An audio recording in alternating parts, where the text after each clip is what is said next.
నమస్తే, welcome to I Dream social spotlight with Kavitha. Choreographer Jani master arrest తర్వాత different versions అని ఎందుకు వినిపిస్తున్నాయి? జానీ మాస్టర్ వైఫ్ తో పాటుగా ఆయన అభిమానులు కొంతమంది కావాలనే కుట్ర చేశారు, ఆయన్ని ఇరికించారు, అరెస్ట్ చేశారనే మాట ఎందుకు చెప్తున్నారు? ఎవరు కుట్రలో భాగం అయ్యారు? ఎందుకని జానీ మాస్టర్ కుట్రలో ఇరికించే పరిస్థితి ఏర్పడింది? దీని వెనకాల ఎవరున్నారు? మనతో పాటుగా ఉన్నారు సినీ క్రిటిక్ త్రిపురనేని చిట్టి గారు. చిట్టి గారు, నమస్కారం అండి. నమస్తే. ఇప్పుడు జానీ మాస్టర్ ఇష్యూ చాలా పెద్ద ఇష్యూ. గతంలో కూడా ఇలాంటి ఆరోపణలు వచ్చాయి. మీటూ మూవ్మెంట్ జరిగింది, కాస్టింగ్ కౌచ్ ఇవన్నీ అయిన తర్వాత ఫిల్మ్ ఇండస్ట్రీకి సంబంధించి డిఫరెంట్ వర్షన్స్, డిబేట్ టాక్ అనేది అరెస్ట్ తర్వాత ఎందుకని వినిపిస్తోందండి? ఎందుకని అనిపిస్తే దీని వెనకాల ఇది ఒక పెద్ద కుట్రే కనపడతాను. పెద్ద కుట్ర. అది కుట్ర అని అనాల్సిన పరిస్థితికి వచ్చిందంటే మీరు order of sequel of events ని స్టడీ చేస్తే ఎంత ఆ కోణం కనపడుతుంది. ఎందుకంటే ఆ కోణం కనపడితే ఆ కుట్ర ఎవరు కూడా తర్వాత చెప్తారు. నెక్స్ట్ ఇక్కడ 2017లో అమ్మాయి పరిచయం అయింది నాకు ఆయన అని చెప్పి 2019లో నేను ఆయన దగ్గర అసిస్టెంట్ గా జాయిన్ అయ్యాను. షూటింగ్ బాంబేకి వెళ్ళాను. అక్కడ షూటింగ్ స్పాట్ లో క్యారవాన్ లో నాతో అసభ్యంగా ప్రవర్తించి నన్ను రేప్ అటెంప్ట్ చేశాడు అని చెప్పి. సరే, ఇప్పుడు 2018లో 19లో జరిగితే అది షూటింగ్ స్పాట్ అంటే 125 మంది ఉంటారు. డాన్స్ సాంగ్ అంటే డాన్సర్స్, అసిస్టెంట్, మేకప్, ప్రొడక్షన్ మొత్తం 150 మంది యూనిట్ ఉంటారు. ఆ యూనిట్ కొంతమంది ఉండగా ఈ వ్యాన్ అంటే ఎక్కడో ఊరవుతూ ఉంటుంది. షూటింగ్ స్పాట్ దగ్గర జస్ట్ ఒక 100 అడుగులు డిఫరెన్స్ లో డిస్టెన్స్ లోనే ఉంటుంది పెద్ద వ్యాన్. ఎక్కడో ఊరవుతారు పెట్టు. షూటింగ్ స్పాట్ లో క్యారవాన్లు అంటే అక్కడక్కడే ఉంటాయి. సో ఈయన ఒక అమ్మాయి రేపు ఒక అరుపు వచ్చిన అప్పటికి జానీ మాస్టర్ ఇంతటి పెద్ద మనిషి డాన్స్ మాస్టర్ కాదు. అప్పుడు 2019లో అప్పుడే ఆయన పేరు సంపాదిస్తున్న డాన్స్ మాస్టర్. సో 25 మంది డాన్స్ మాస్టర్లు ఆయనప్పుడు. ఇవాళ పేరు సెలబ్రిటీ, ఒక యూనియన్ ప్రెసిడెంట్. అప్పుడు అంత కాదు. సో చేసినప్పుడు నువ్వు కేక అరిచినా వచ్చేవారు ఎవరన్నా, బయటకు వచ్చి చెప్పినా వినేవారు. అక్కడే పోలీస్ స్టేషన్ లో కంప్లైంట్ ఇచ్చారు. దానికి భయపడ్డాను అనేసరికి ఆయన అంత సెలబ్రిటీ కాదు, అదొక భయపడ్డాయి. అదొక పశ్చాపడతాం. నెక్స్ట్ 2018లోనే కమిటీ వేసాము. ఈ కమిటీ వేసి ఒక కంప్లీట్ అందరికి, అన్ని ఛానల్ అందరికి, మా యూనియన్ అందరికి కూడా 24 క్యాట్స్ కి ఎవరైనా సరే లైంగిక వేధింపు ఉంటే ఒక సీల్డ్ కవర్ లో ఇక్కడ బాక్స్ లో వేయండి. వేస్తే మీ పేర్లు కూడా, మీ వివరాలు, పేర్లు బయటికి రాకుండా మేము దాన్ని ఇన్వెస్టిగేట్ చేసి తగే వాళ్ళని శిక్ష జరుగుతాయి అని చెప్పాము. అలాగే అనేక కేసులు వచ్చినాయి. తప్పు చేసిన వాళ్ళు శిక్ష జరగడం కవర్లు వచ్చాయి. కానీ మరి నువ్వు 18లో జరిగిందన్నో, 19లో జరిగిందన్నో, 18లో నీకు అవుతుంది. ఆ కమిటీకి కూడా చెప్పలేదు, కమిటీకి కూడా కంప్లైంట్ చేయలేదు. సరే, ఆ తర్వాత సరే రేపు చేసిన వాటితో దూరంగా ఉన్నావా? అమ్మాయి దూరంగా ఉందా? లేదు. అమ్మాయితో అతనితో ప్రయాణం చేసింది. అతని దగ్గరే రేప్ చేసిన వాడితోటే పనిచేస్తారని చేసింది. అతను హీరోగా, ఈ అమ్మాయి హీరోయిన్ గా ఒక సినిమా ముహూర్తం జరిగింది. అతన్ని పెళ్లి చేసుకోవాలి, నేను ఆయన లవ్ చేసుకుంటా, నువ్వు తప్పుకోని పెళ్ళంతో భార్యతోటి పోరాడింది, గొడవ చేసింది. నువ్వు తప్పుకో, నేను ఆయనతో బిడ్డగనాలి, నువ్వు వదిలేసే ఆయన చెప్పి అదంటూ. ఆ అమ్మాయి ముస్లిం ఆచారం ప్రకారం భర్తను ఇంకో పెళ్లి చేసుకుంటే తప్పు లేదు, అడ్డుకోలేరు ఎవరు. ఎందుకంటే వాళ్ళ మా హిందువులకి ప్రాబ్లం, కానీ వాళ్ళు భార్య బతుకోడు కానీ ఇంకో పెళ్లి చేసుకోరు. సో దాని మీద ఈ విషయంగా నేను అడ్డుకోలేదు, కానీ మీ పెళ్లికి నేను అడ్డుకోలేదు, కానీ మీ పెళ్లికి మరొక అడ్డుంది. నువ్వు ముస్లింగా మారితేనే వాళ్ళు ఒప్పుకుంటారు, కానీ నువ్వు ముస్లింగా మారాలి. అసలు ఇంత దూరం ఆ డిస్కషన్ రావడానికి ఇంత దూరం నువ్వు ప్రయాణం చేసావు కదా, ప్రయాణం ఆయనతో పెళ్లి దాకా వెళ్ళావు కదా, ఆయనతో సినిమా హీరోయిన్ గా ముహూర్తం జరిగింది కదా, ఎలా ట్రావెల్ చేసావు? అసలు రేపు చేసిన వాడితో ట్రావెల్ చేసి మళ్ళీ అనేక ఇంటర్వ్యూలు ఇచ్చింది. అనేక ఇంటర్వ్యూలు మీరు రెఫర్ చేయండి.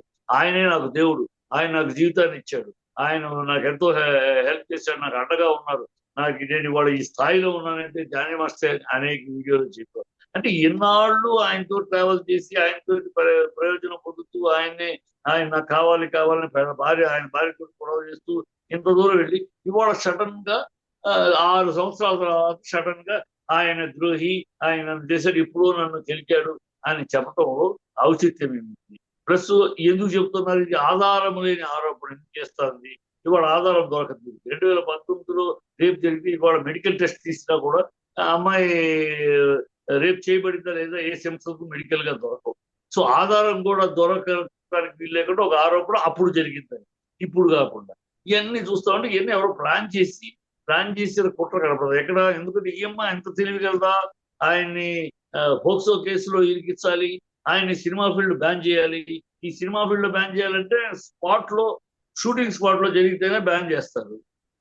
అలాగే ఫోక్స్ అయితేనే ఫోక్స్ సెక్షన్ అయితేనే 376 సెక్షన్ అయితేనే అతన్ని ఆ సెక్షన్ రావాలంటే మైనర్ లేదు.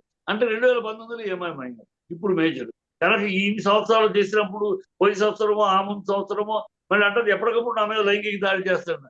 ఎవరన్నా ఒక అమ్మాయిని చోట ఒకసారి లైంగిక దాడి ఒకటి చేశాడంటే వాడితో వెళ్తా ఉంటావా? వెళ్తా ఉంటావు, వాడితో తిరుగుతూ ఉంటావు, వాడితో పని చేస్తూ ఉంటావు, వాడితో పెళ్లి సినిమా షూటింగ్, అతను హీరోగా నువ్వు హీరోయిన్ గా ముహూర్తాలు కూడా జరుగుతాయి సినిమాలకి.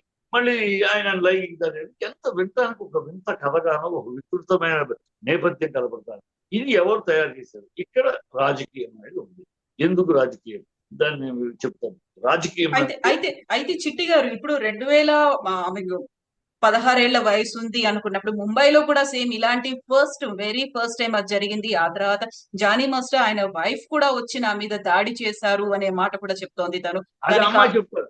అమ్మాయి చెప్తుంది. నేను చెప్పేది అమ్మాయి ఎన్నైనా చెప్పొచ్చు. ఆరోపణ చేయడం మొదలెట్టినాక ఎన్ని ఆధారాలు లేని అమ్మాయి చెప్పేదాన్ని ఒకదానికి ఆధారం ఉండదు, దేనికి ఆధారం లేదు. ఇప్పుడు నేను చెప్పేట్లు అన్నిటికీ అమ్మాయి వీడియోల్లో ఆయన పొగిడి ఆయన దేవుడు నాకు ఆయన చెప్పే వీడియోలు ఉన్నాయి. ఆ అమ్మాయి ఆయనకే బిడ్డను కంటాను నేను, నాకు ఆయనతో నాకు బిడ్డ కావాలి, నువ్వు తప్పుకొని భార్యతో పాటు ఇవన్నీ ఉన్నాయి. అందుది వేడి ఆధారాలు లేని ప్లాన్ గా ఎక్కడ ఆధారాలు లేని ఆరోపణ. రేప్ చేశాడు 2019లో, ఏమిటి ఆధారం?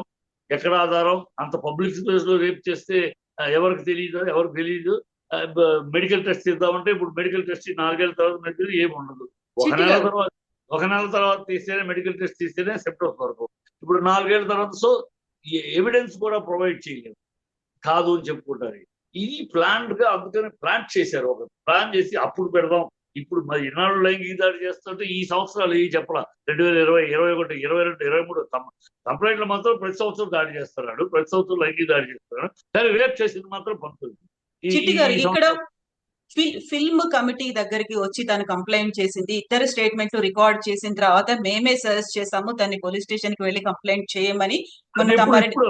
ఇప్పుడు నేను 2018 ఇప్పుడు చెప్పింది 2019లో జరిగినప్పుడు అప్పటికే కమిటీ ఉంది. అప్పుడు ఎందుకు నువ్వు రాలా కమిటీకి నువ్వు ఎందుకు రాలా? ఆ రోజు కమిటీ మీ పేరు ఊరు అంతా జాగ్రత్తగా బయట పెట్టము అని హామీ ఇచ్చి మరి అక్కడ బాక్స్ పెట్టి మరి ఫిలిం ఛాంబర్లో అన్ని క్లాస్ కి అది చేసావు అనే కంప్లైంట్ చాలా మంది వచ్చి 7, 8 వచ్చి ఈ 6 ఏళ్లలో చేసావు. ఎవరు తప్పున వాళ్ళకి శిక్ష విధించావు. ఇంటర్నల్ గా జరుగుతూనే ఉంది.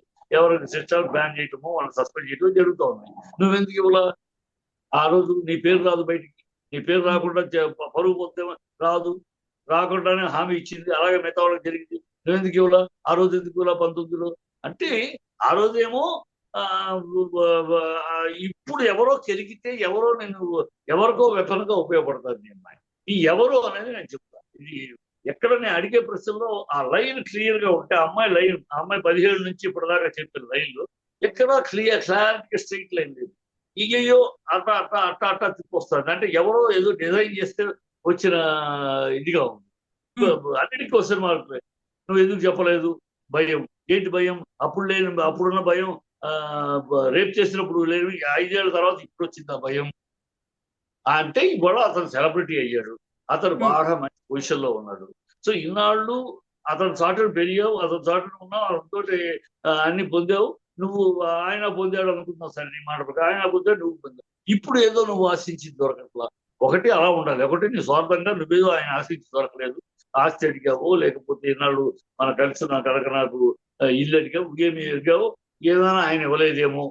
ఇఫ్ నువ్వు ఆశించింది దక్కలేదనో, నువ్వు కోరుకున్నది దొరకలేదనో ఇవాళ తిరిగి రివర్స్ అయ్యావు. అంతకుముందు లేకపోతే 5 ఏళ్లలోనే ఎప్పుడో ఒకసారి బయట ఎక్కడ ఈ 5 ఏళ్లలో ఏనాడు ఏ ఇంట్లో ఎవరి దగ్గర కూడా నన్ను జానీ మాస్టర్ వేధిస్తున్నాడు, నన్ను జానీ మాస్టర్ చెప్పలా. నాకు జానీ మాస్టర్ దేవుడు అని చెప్పింది. నాకు దేవుడు ఈ జీవితం ఆయన ఇచ్చాడు. వెనకాల ఎవరున్నారని మీరు అనుకుంటున్నారు? వ్యక్తిగతంగా అమ్మాయే కావాలని చేసిందా, లేకుంటే ఫిల్మ్ ఇండస్ట్రీలో వాళ్ళు కావాలని చేశారా? ఫిల్మ్ ఇండస్ట్రీలో కాదమ్మా, సినిమా ఫీల్డ్ కల్లా రాజకీయ ఇండస్ట్రీ. ఇవాళ పవన్ కళ్యాణ్ 2029కి ప్రజల్లో కానీ జన సైనికుల్లో కానీ కూటమి తరపున ముఖ్యమంత్రి క్యాండిడేట్ ఎవరో అని ఇప్పుడు ఎవరిని అడిగినా పవన్ కళ్యాణ్ అని చెప్తారు. ఎవరిని అడిగారు 2000, ఎందుకంటే 2029 నాటికి చంద్రబాబు గారు 80 ఏళ్ళు ఆల్రెడీ ఆయన ఇదే నా ఆఖరి ఎలక్షన్ అని కూడా చెప్పించారు. సో కూటమి తరపున ఎవరు ముఖ్యమంత్రి క్యాండిడేట్ ఆటోమేటిక్ గా ప్రజల్లో కానీ జనసేన ఇవాళ ముఖ్యమంత్రి 2029 నాటికి ఈ కూటమి తరపున ఆయన గెలుస్తారు, గెలవ తర్వాత కూటమి తరపున సీఎం క్యాండిడేట్ ఆయనే అనేది ప్రజల్లో. ఇది చంద్రబాబుకి మింగుడు పడని విషయం.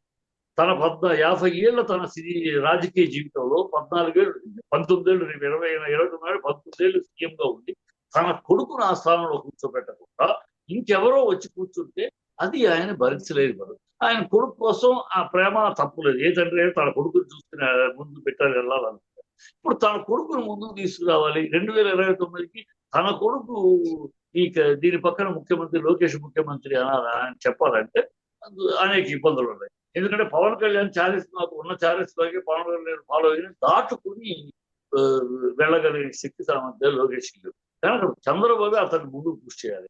అతన్ని ముందుకు పుష్ చేయాలంటే ఈ గీతను చిన్న గీత చేయాలి. పవన్ కళ్యాణ్ అనే గీతను చిన్న గీతను చేస్తే ఈ గీత పెద్ద గీతగా కనబడుతుంది. సో ప్రజల్లో పవన్ కళ్యాణ్ అప్రతిష్ట చేయాలి. ప్రజల్లో పవన్ కళ్యాణ్ అప్రతిష్ట చేయాలంటే డైరెక్ట్ గా అటాక్ ఇచ్చాడు అనుకోండి చంద్రబాబు ప్రజల్లో హీనుడైపోతాడు. ప్రజలు అందరూ చూడు నిన్నదాకా వాడుకుంటున్నారు. కానీ చంద్రబాబు రాజకీయ తంత్రం అతని దగ్గర మహత్తరమైన ఇలాంటి చుద్దర రాజకీయాలు చాలా ఉంటాయి. చంద్రబాబు గురించి తెలిసిన వాళ్ళకి ఈయనలో మహానాయకుడైన మహాదేవుళ్ళు అంటే రామారావు గారిని పొడిచి వెనుపొడి కంట నీళ్ళు చుట్టి అందరి చేత పార్టీని కాపాడటానికి ఆయన మంచి పని చేశాడు అని నమ్మించగలిగాడు. ఆయన అలాంటి మీద చేసిన పాపాన్ని కూడా అది ఒక పుణ్యకారంగా ప్రజలను నమ్మించగలిగిన గొప్ప వ్యక్తి. అదే రామారావు విషయంలో చూపించాడు. కానీ ఇప్పుడు కూడా ఏంటి తను పవన్ కళ్యాణ్ మెచ్చుకుంటూ ఉంటాడు.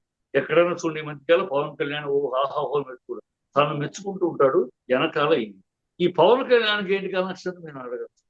నిజంగా ఇప్పుడు అలాంటప్పుడు పవన్ కళ్యాణ్ ఏదో డిఫేమ్ చేయాలి లేకుంటే ఆయన సీఎం కాకుండా చేయాలి అనుకుంటే జానీ మాస్టర్ ఎందుకు ఆయన ఎందుకు అస్త్రంగా ఉపయోగపడ్డారు? అదిగా మీరు నేను ఆలోచించే రాజకీయం అలాంటి. అది చంద్రబాబు రాజకీయం కాదు. చంద్రబాబు తన చేతికి మట్టి ఎండకుండా మర్డలు చేయగలిగిన మహానుభావుడు. ఆయన ఏంటంటే తను ప్రజల్లో ఈ పవన్ కళ్యాణ్ మనుషులు వరుసగా చూడండి. భాష పవన్ గురు శిష్యులు పవన్, నెక్స్ట్ త్రివిక్రమ్ పవన్ కళ్యాణ్ చాలా ముఖ్యుడు.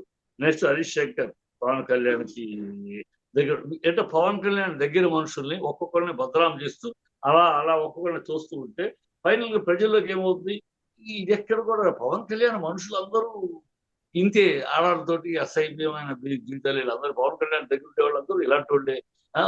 పవన్ కళ్యాణ్ ఇలాంటి వాడేలే ప్రజలు వచ్చేస్తుంది. ఇలాంటి వాడేలే మొదటి పిల్లం రెడీ చేసుకుని మొదటి పిల్లం ఉండగానే విడాకులు కూడా ఇవ్వకుండా రెండో పిల్లాన్ని కడుపు చేసి పిల్లడికి 4 ఏళ్ళు అయినాక విడాకులు తీసుకున్నాడు. సో పవన్ కళ్యాణ్ అంటే పవన్ కళ్యాణ్ చుట్టుకున్నాడంటే ఆడాల విషయంలో వీళ్ళు అని పవన్ కళ్యాణ్ యొక్క విలువని పబ్లిక్ లో మసకబారించడం, అతని ఇమేజ్ని డ్యామేజ్ చేయించడం. ఎందుకంటే ఇవన్నీ డైరెక్టర్ అక్కడికి ఈ వేళ్ళు కదిలిస్తున్నారు. ఈ వేర్లన్నీ కలిసి ఈ వేర్లు ఎక్కడికి వెళ్తే ఈ పవన్ కళ్యాణ్ దగ్గరికి వెళ్తాయి. ఆ వేర్లు ఆ చెట్టుకి సంబంధించినది అదే జరుగుతుంది. సో అప్పుడు ఏంటి పవన్ కళ్యాణ్ బదనామ చేస్తే బదనామ అయిపోతే అప్పుడు ఈజీ తన కొడుకుని ముందు చేయడానికి. 2000 అయితే చిట్టి గారు చంద్రబాబు రాజకీయం ఏంటంటే చంద్రబాబు అతను లెక్క ఎట్లా ఉంటుందంటే పెదాలు పలకరిస్తుంటే కనుబొమ్మలు ఎక్కిరిస్తుంటాయి. చంద్రబాబు గిల్లేది అతనే, జోలపాట పాడేది అతను. రేపు ఈ పని చేస్తాడు, రేపు ఒకే దెబ్బకి 2 పెట్టారు. ఈ పని అంతా మీలాంటి వాళ్ళు నాలాంటి వాళ్ళు ఏమనుకుంటాం, ఇది వైసీపీ రాజకీయంగా వైసీపీ చేస్తానని అనుకుంటున్నాం. సో నింద వైసీపీ మీదకి వెళ్ళిపోతుంది, ఫలితం తనకు ఒకే దెబ్బకి. చిట్టి గారు ఇక్కడ ఇంకొక వెర్షన్ ఫిల్మ్ ఇండస్ట్రీకి సంబంధించే ఒక స్ప్లిట్ అనేది కనిపిస్తోంది. అక్కడ పర్టికులర్ గా మెగా వర్సెస్ అల్లు ఫ్యామిలీ కావాలని చేశారు అనేది సోషల్ మీడియాలో ఎందుకని అంత పెద్ద ఎత్తున క్యాంపెయిన్ జరుగుతోంది? ఆరోపణలు ప్రత్యారోపణలు అటాకులు జరుగుతున్నాయి.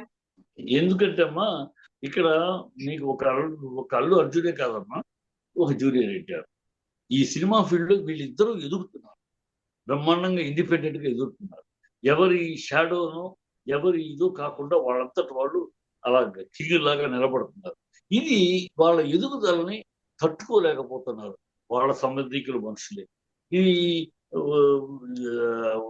బ్యాండ్ బ్యాగన్ పవన్ కళ్యాణ్ ఈ చిరంజీవి బ్యాండ్ వ్యాగన్ లో అర్జున్ పడట్ల. అల్లు అల్లు అనే బ్రాండ్ తోటి వెళ్తున్నాడు. అల్లు రామన్ మనవడు నేను, అల్లు అరవింద్ గారి కొడుకు నేను. నాది ఒక అల్లు బ్రాండ్, మాది మూడు తరాలుగా ఇండస్ట్రీ ఉంది. సో అతను ఇండిపెండెంట్ గా అల్లు బ్రాండ్ గా పెరుగుతున్నాడు. ఈ మెగాస్టార్ బ్యాండ్ బ్యాగర్ లో పట్ల. అలాగే జూనియర్ ఎన్టీఆర్ తనంత తానుగా ఒక ఎన్టీఆర్ మనవడుగా తను ఎన్నో ఆటతో వీళ్ళిద్దరు ఎదుగుదల, వీళ్ళిద్దరూ ఎక్కడికో వెళ్ళిపోతున్నారు. అతను ఆస్కార్ స్థాయికి వెళ్ళాడు, ఇతనేమో 69 ఏళ్ల తర్వాత బెస్ట్ యాక్టర్ అవార్డు సంపాదించగలిగాడు. సో వీళ్ళ ఎదుగుదలని భరించలేదు. వీళ్ళ ఎదుగుదలని భరించలేక వీళ్ళ ఎదుగుదల వాళ్ళకి అట్రిబ్యూట్ అవుట్లా. నీకు అర్థమవుతుందా? వాళ్ళ ఎదుగుదల అది కూడా వీళ్ళకి అట్రిబ్యూట్ అయిందనుకో సంతోషమే. మా వాడే, మా గ్రూపే, మా మనిషి అనేది అది అట్రిబ్యూట్ అవుట్లా. ప్రజల్లో అది ఇండిపెండెంట్ గా వెళ్తున్నాయి. ఇండిపెండెంట్ గా వీళ్ళ ఎదుగుదల వాళ్ళకే తప్పితే వీళ్ళకి అట్రిబ్యూట్ అవుతాం. ఈ అట్రిబ్యూట్ అవట్లేదు కనుక వీళ్ళకి ఏడుపు మన వల్ల, మన కారణంగా అనే మాట రావట్లేదు. వాళ్ళుగా ఎదుగుతున్నారు. మన వల్ల ఎదిగారని కానీ, మన వల్ల పెరిగారని కానీ మన అంతానికి అవకాశం లేకుండా పోతుంది. అది ఏడుపు. ఆ ఈర్ష్య వల్ల వీళ్ళ మీద వాళ్ళు తుమ్మినా ట్రోలింగే, తగ్గిన ట్రోలింగే, ఏమి చేసినా ట్రోలింగే చేస్తున్నారు. వాళ్ళ ఫ్యాన్స్, వాళ్ళ గొడవలు, ఈ బుద్ధి లేని పనులు. అయితే ఇక్కడ వర్షన్స్ ఎన్ని రకాలుగా వినిపించినప్పటికీ కూడా పోలీసులు ఆధారాలు అనేవి లేకుండానే అరెస్ట్ చేసేసి రిమాండ్ పంపించారో 14 days. అక్కడ ఏం జరిగింది అసలు? అదే చెప్తే అందుకే ఇక్కడ నేను పొలిటికల్ ఇప్పుడు ఫోక్స్ కేసు పెట్టడానికి ఏ ఆధారాలతో పెట్టారమ్మా వాళ్ళు? ఆ సెక్షన్ 376 అది పెట్టాలంటే ఇప్పుడు కంప్లైంట్ ఇచ్చింది ఆ అమ్మాయి ఎప్పుడో 19లో జరిగిందంట. దాని ఆధారాలు ఏం సేకరించారు మీరు?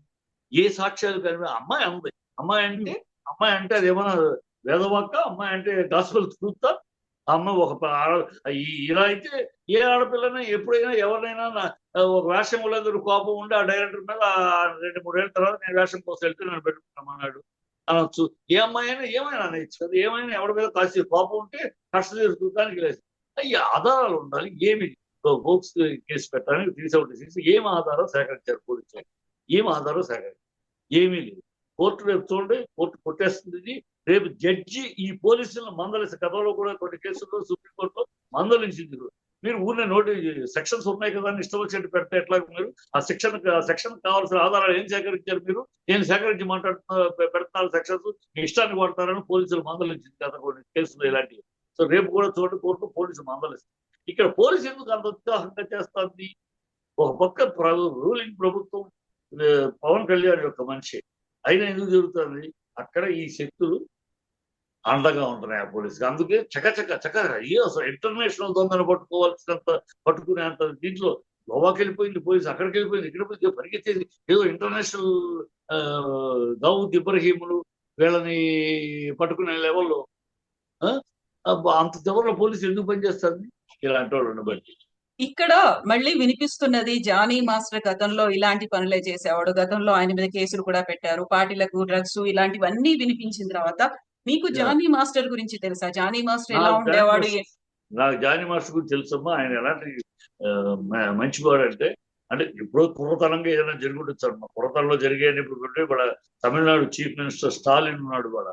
అతను యూత్ లో, నేను ఇంటర్ కాలేజ్ సెక్రటరీగా ఉన్నప్పుడు ఆయన యూత్ లో ఆయన కాలేజీలో చదువుతూ క్యాసినో థియేటర్ దగ్గర ఒక అమ్మాయిని పట్టుకుని లాగి ఏడిపిస్తే అప్పుడు ఏడిపిస్తే కేసు అయింది. అంత గొడవ అయింది. క్యాసినో థియేటర్ని పాల్గొట్టారు. ఆ రోజు స్టాలిన్ కుర్రాడు స్టూడెంట్, ఇవాళ సీఎం. సో అప్పుడెప్పుడు చిన్నప్పుడు ఏదో జరిగి పురాతనంలో ఏదో జరిగి ఉండొచ్చు. అది దాన్ని పట్టుకుని అదే అతని క్యారెక్టర్ నిర్ధారించడం తప్పు. ఇక్కడ అతను క్యారెక్టర్ ఎలాంటిది అతను మీకు తెలుసో తెలీదు. మామూలుగా డాన్సర్స్ కి ఇచ్చే డబ్బులు 2% మాస్టర్ కి ఆటోమేటిక్ గా ఇవ్వాలి. సర్వీస్ కమిషన్ రూల్ అది. ఎవరో పెట్టిన అసోసియేషన్ పెట్టింది. డాన్స్ మాస్టర్ కి వాళ్ళకి ఇచ్చే 1500 ఉంటుంది. 1500 ఒక 3000, 15,000 కూడా ఉంటుంది. ప్రాజెక్టుని బట్టి, ప్రోడక్ట్ని బట్టి. దాంట్లో 2% ప్రతి డాన్సర్ మాస్టర్కి ఇవ్వాలి. డాన్స్ మాస్టర్ వరకు 1 పైసా వాళ్ళ దగ్గర తీసుకోవాలి. ఏమన్నాడు అడిగితే, కష్టపడేది నేను ఒకసారి మూవ్మెంట్ చేసి చూపిస్తాను, తర్వాత ఇక హీరోకి, హీరోయిన్కి, కెమెరాకి, సెట్ కోసమని, లైటింగ్ కోసమని 6-7 సార్లు రిహార్సల్స్ చేసేది మీరమ్మా. మీరు చేస్తారు. మీ డబ్బులు నాకెందుకు? మీ కష్ట జీవితం నాకెందుకు? నాకు వచ్చే నా జీతం ఉంది, ఆ డబ్బులు నాకు అవసరం లేదు, మీరే ఉంచుకోండి. అలాంటి మనిషి అలా చేస్తున్నాడు. మిగతా వాళ్ళు చాలా మంది తీసుకుంటారు కానీ ఆయన తీసుకోండి. హెల్పింగ్ నేచర్ అనేక మందికి అతను సహాయపడి డబ్బులు ఇంత సంపాదించి కూడా అతను సొంత ఇల్లు లేదు తెలుసమ్మా. సొంత ఇల్లు ఉమ్, ఇప్పుడు ఆ వైఫ్ గొడవ చేస్తా ఉంటే ఇప్పుడు ఏదో ప్లాన్ చేస్తాడు సొంత ఇల్లు. అంటే సంపాదించిందంతా వాళ్ళకి వీళ్ళకి ఎవరు అడిగితే ఎవరు పరిచయం ఉన్న వాళ్ళు అడిగి ఇదిగో నా ఇంట్లో ఫాదర్ కూడా బాగాలేదు ఒక్క డాన్సర్సే కాను 24 ఖర్చు ఎవరైనా సరే అయితే పరిచయం ఉన్న వాళ్ళు అన్న ఇలాగ నాకు హాస్పిటల్ ఖర్చు కూడా తప్పని ఇస్తాడు అలాంటి వాడు. అంటే అవన్నీ ఉన్నాయి కనుక ఇది నేను ఆ, అతను అమ్మాయి ఇద్దరు లవ్ చేసుకున్నారు అది వాస్తవం. ఆ అమ్మాయి ఇతను లేకపోతే నేను లేను అనుకుంది అది వాస్తవం. అతను ఆ అమ్మాయిని పెళ్లి చేసుకోవాలని ఇద్దరు ఇష్టపడే పెళ్లి దాకా వెళ్ళింది. ఇద్దరు ఇష్టపడే సినిమాలో హీరోయిన్ కూడా ముహూర్తం జరిగింది ఆ సినిమాకి. సో ఇవన్నీ కరెక్టే. అతను మోహన పడ్డాడు. దాన్ని ఇలాగూ రేప్ చేశాడనే మాట నువ్వు ఇన్నాళ్ళు అందుతో ఉండి అనుభవించి ఇవాళ ఎవరో తెలిగితే ఎవరో నేను వెపన్గా ఆయుధంగా వాడుతుంటే ఉపయోగపడుతున్నావు. తప్పు అమ్మాయి చేస్తారో తప్పు అది చెప్తున్నాను. ఆయన మిగతా విషయాల్లో చాలా హ్యుమానిటీ ఉన్నవాడు. ఉమ్, అతను భాష జానీ మాస్టర్ చాలా హ్యుమానిటీ నేను ఎంతో మంది చేసి నాకు తెలుసు ఇండస్ట్రీలో ఉన్నా ఉంటారు కనుక ఇది ఏంటంటే వెనక ఈ రాజకీయ కుట్ర ఉండబట్టే పోలీసులు ఇంత అత్యుత్సాహము ఒక అధికారంలో ఉన్న పార్టీ యొక్క మనుషులు తెలిసిన కూడా అలా లక్ష్యం చేయకుండా వెళ్ళిపోతుంది. ఎక్కడికో గజదొంగనే ఒక పెద్ద ఇంటర్నేషనల్ వాడిని పట్టుకున్నట్టు టప్పు అని ఎంతో సీరియస్ సెక్షన్స్ చేసి వెనకాల ఎవరో ఫోర్స్ చేస్తే పోలీసులు యాక్ట్ చేయడం మనకు తెలుసు. పోలీసులు ఎంత స్పీడ్ గా ఎంత యాక్టివ్ గా పనిచేస్తారంటే వెనకాల ఎవరో ఒక డూ ఆర్ డై అనేలాంటి ఇన్స్ట్రక్షన్ ఇవ్వబోతు చేయరు. అది జరుగుతుంది. ఇది క్లియర్ గా కనపడుతుంది. ఇది స్ట్రాటజీ. అమ్మాయికి ఇంత తెలివితేటలని నేను అనుకోను. ఏది ఇప్పుడు పెడితే ఫోక్స్ 796 376 పడదు. అందుకని అప్పుడు నేను మైనర్ అప్పుడైతే ఆ డే ఇయర్ పెడితేనే పడుతుంది.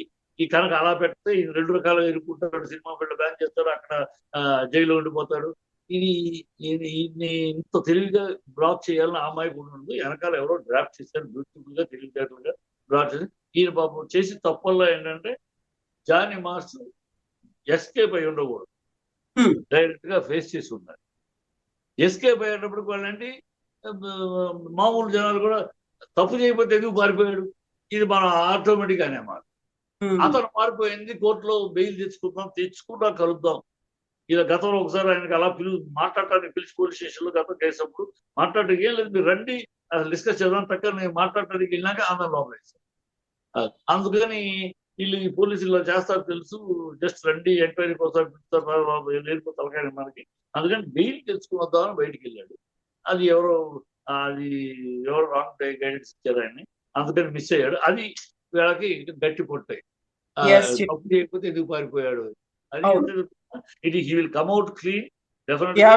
పోస్ట్ కేసు అనేది సెక్షన్ అనేది జడ్జి ఖచ్చితంగా వీళ్ళని ప్రశ్నిస్తాడు. ఏ ఆధారాలు అని అడుగుతారు. ఈ ఆధారాలు ఏవి వీళ్ళ దగ్గర లేవు. ఆ అమ్మాయి నాట్ టేక్ ఒక అమ్మ అంటే మగవాళ్ళ మాటలన్నీ అబద్ధాలు, ఆడవాళ్ళ మాటలన్నీ నిజాలు. ఇది ఇడియాటిక్ థింకింగ్. ఈ థింకింగ్ పోవాలి. జెండర్ వ్యత్యాసం పోవాలి. ఆడవాళ్ళందరూ సతీ సావిత్రులు, సతీ అరుంధతులు, సతీ అనసూయలు, మగవాళ్ళందరూ దుర్యోధన, దుశ్శాసన, రావణాసురులు కాదు. ఇక్కడ సోర్పడకలు ఉన్నారు, అక్కడ మురుగాడు ఉన్నారు. సో బాధితులు 2 వైపులా ఉన్నారు. సో నెక్స్ట్ డెవలప్మెంట్స్ ఎలా ఉండబోతాయి అనేది మళ్ళీ మనకు మండే కల్లా తెలుస్తాయి కాబట్టి మళ్ళీ మనం మాట్లాడుకుందాం చిట్టి గారు. థ్యాంక్ యూ సో మచ్ అండి.